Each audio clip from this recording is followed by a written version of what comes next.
Hello students, आज हम Python की क्लास में सीखेंगे पासिंग बाय पैरामीटर या कॉल बाय वैल्यू। पिछले वाले वीडियो में हमने सीखा था कैसे हम यूज़र डिफाइंड फंक्शन क्रिएट कर सकते हैं। आज हम सीखेंगे passing by parameter call by value. जब कॉलिंग के दौरान वैल्यू को पास करे या आर्गुमेंट को पास करे या पैरामीटर को पास करे तो इस प्रकार की कॉलिंग कॉल बाय वैल्यू या पास बाय पैरामीटर कहलाती है। इसमें वेरिएबल की एक्चुअल वैल्यू चेंज नहीं होती है, यह केवल वैल्यू को पास करता है। तो अर्थात जब फंक्शन कॉलिंग के समय कोई भी वैल्यू पास करता हो तो इस प्रकार की कॉलिंग को कॉल बाय वैल्यू या पास बाय पैरामीटर कहते हैं। जैसे हमने एक एग्जाम्पल में समझा है, ध्यान से देखें एग्जाम्पल ये बेटा। ओके, सो हमने एग्जाम्पल स्टार्ट किया सबसे पहले।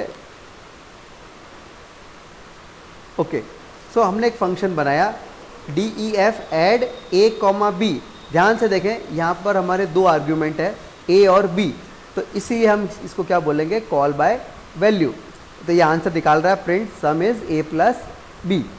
अब जब हमने मेन फंक्शन स्टार्ट किया, हमने सबसे पहले x इनपुट किया, फिर y इनपुट किया, फिर हमने कहा ऐड x, y। तो ध्यान से देखिए, जब हम फंक्शन को कॉल कर रहे हैं तो यहाँ पे ये एक्स वाई दो आर्ग्यूमेंट पास कर रहा है। पिछली वाली क्लास में हमने देखा था, हमने सिंपल ऐड फंक्शन कॉल किया था, यहाँ कोई आर्ग्यूमेंट नहीं था। आज हम यहाँ पर दो आर्ग्यूमेंट पास कर रहे हैं।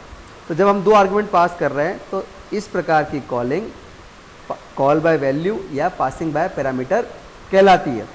जब हम फंक्शन को कॉल करेंगे तो ऑटोमेटिक एक्स की वैल्यू ए के बराबर और वाई की वैल्यू बी के बराबर हो जाएगी। तो जैसे हमने मान लो प्रोग्राम में x बराबर 5 इनपुट किया और y बराबर 3 इनपुट किया, तो फंक्शन ने कॉल किया 5, 3, तो ऑटोमेटिक a की वैल्यू 5, b की value 3। So print some is a plus b, तो 5 प्लस 3 इज 8। तो हमारा आंसर क्या आ जाएगा, 8। तो इस प्रकार हम फंक्शन के कॉलिंग के दौरान कोई भी वैल्यू हम पास कर सकते हैं। तो ये हमारे क्या कहलाता है, कॉल बाय वैल्यू। इसे हम पाइथन में एक बार ट्राई करते हैं।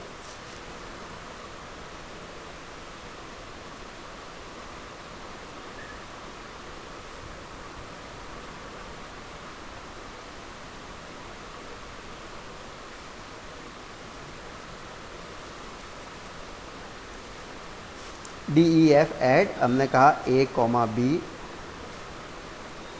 और हमने कहा print some is a plus b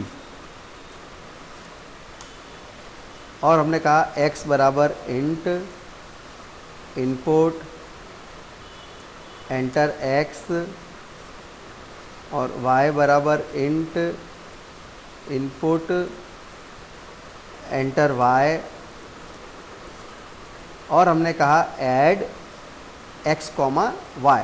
जैसे ही हम फंक्शन को कॉल करेंगे तो ऑटोमेटिक x की वैल्यू a के बराबर और y की वैल्यू b के बराबर हो जाएगी। तो हमारा आंसर आ जाएगा a प्लस b, जो भी होगा।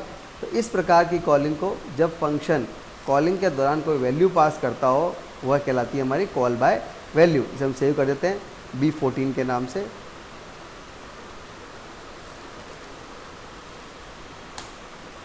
अब इसे रन करते हैं।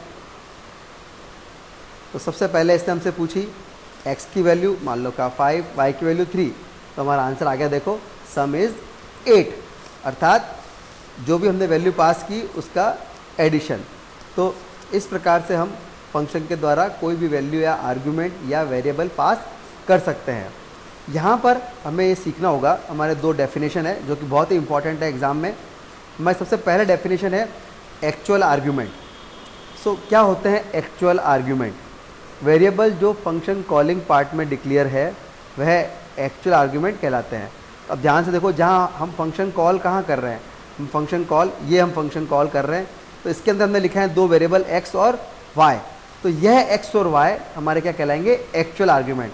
हमने क्या लिखा, वेरिएबल जो कि फंक्शन कॉलिंग पार्ट में डिक्लेयर है वह एक्चुअल आर्ग्यूमेंट कहलाते हैं। और उपरोक्त प्रोग्राम में वेरिएबल x व y एक्चुअल आर्ग्यूमेंट है। हमारी दूसरी बहुत ही इंपॉर्टेंट डेफिनेशन है फॉर्मल आर्ग्यूमेंट।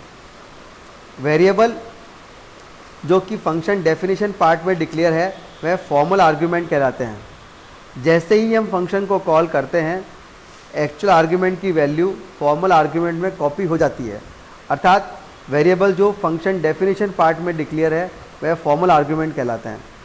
अब हमारे फंक्शन डेफिनेशन कहाँ पे लिखी है, जो हमने डिफाइन लिखा है, ये हमारा डिफाइन हमने लिखा है। तो यहाँ पर हमारे वेरिएबल कौन सा डिक्लेयर है, ए और बी।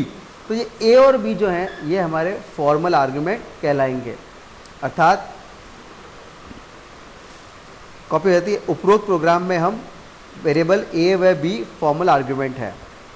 अब एक लाइन हमें ध्यान रखनी है, जैसे ही हम फंक्शन को कॉल करते हैं तो एक्चुअल आर्ग्यूमेंट की वैल्यू फॉर्मल आर्ग्यूमेंट में कॉपी हो जाती है। अर्थात मैंने क्या कहा, जो भी हमारी एक्चुअल आर्ग्यूमेंट की वैल्यू है जैसे हम कॉल करेंगे तो यह फॉर्मल आर्ग्यूमेंट में ऑटोमेटिक कॉपी हो जाएगी, अर्थात ए व बी के अंदर कॉपी हो जाएगी। तो ये हमारे दो इंपॉर्टेंट डेफिनेशन है, एक्चुअल आर्ग्यूमेंट और फॉर्मल आर्ग्यूमेंट। तो आज हमने सीखा कैसे हम फंक्शन के द्वारा वैल्यू पास कर सकते हैं, हमने एग्जाम्पल देखा, और दो इंपॉर्टेंट डेफिनेशन एक्चुअल आर्ग्यूमेंट और फॉर्मल आर्ग्यूमेंट को हमने सीखा।